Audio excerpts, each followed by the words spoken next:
भारत एक ऐसा देश जिसकी पहचान सिर्फ नक्शों से नहीं बनी। यह पहचान बनी संघर्ष से, बलिदान से और भावनाओं से। आज जब हम भारत को एक स्वतंत्र गणराज्य राष्ट्र के रूप में देखते हैं, तो यह भूलना आसान हो जाता है कि कभी यह आजादी सिर्फ एक सपना थी। उस सपने को आवाज देने वाला एक गीत था, एक गीत जिसने भारत को मां कहकर पुकारा, वंदे मातरम। 19वीं सदी का भारत जब अंग्रेजी शासन सिर्फ सत्ता नहीं, भारतीय पहचान पर भी कब्जा कर चुका था। भारतीयों को उनकी भाषा, उनकी संस्कृति और उनके स्वाभिमान से दूर किया जा रहा था। इसी दौर में एक लेखक ने शब्दों के जरिए प्रतिरोध शुरू किया।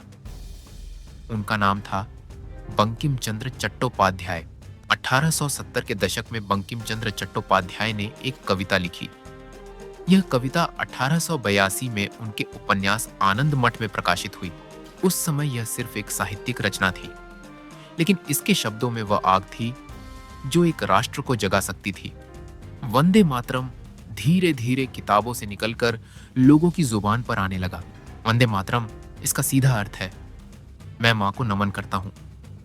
लेकिन यह मां कोई देवी की मूर्ति नहीं थी। ये मां थी, भारत की धरती, उसकी नदियां, उसके जंगल, उसकी संस्कृति और उसके लोग। पहली बार भारतीयों ने इस देश को एक शासित भूमि नहीं, मां के रूप में देखा। और जब कोई देश मां बन जाता है तो उसके लिए डर खत्म हो जाता है। 20वीं सदी की शुरुआत तक वंदे मातरम एक गीत नहीं रहा, यह बन गया स्वतंत्रता संग्राम का स्वर। कांग्रेस अधिवेशनों में, आंदोलनों में, छात्र आंदोलनों में यह गीत गूंजने लगा। अंग्रेजी सरकार को इस गीत से डर लगने लगा। कई जगह इसे गाने पर प्रतिबंध भी लगा, क्योंकि वंदे मातरम सिर्फ शब्द नहीं था, यह आजादी की घोषणा थी। 1947 में भारत आजाद हुआ और 1950 में भारत गणराज्य बना। देश के सामने सवाल था, ऐसे प्रतीक चुने जाए जो पूरे भारत को जोड़ सके। जन गण मन को भारत का राष्ट्रगान बनाया गया और वंदे मातरम को भारत का राष्ट्रगीत।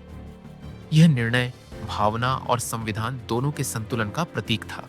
आज वंदे मातरम 150 वर्षों की यात्रा पूरी कर चुका है और भारत मना रहा है अपना 77वां गणतंत्र दिवस। यह गीत आज भी विद्यालयों में बच्चों को जोड़ता है, सेना को प्रेरणा देता है और नागरिकों को उनकी जिम्मेदारी याद दिलाता है। क्योंकि आजादी सिर्फ इतिहास नहीं, वर्तमान की जिम्मेदारी है। वंदे मातरम एक गीत नहीं, यह स्मृति, चेतावनी और वादा है कि भारत सिर्फ एक देश नहीं, हमारी मां है। वंदे मातरम। जय हिंद।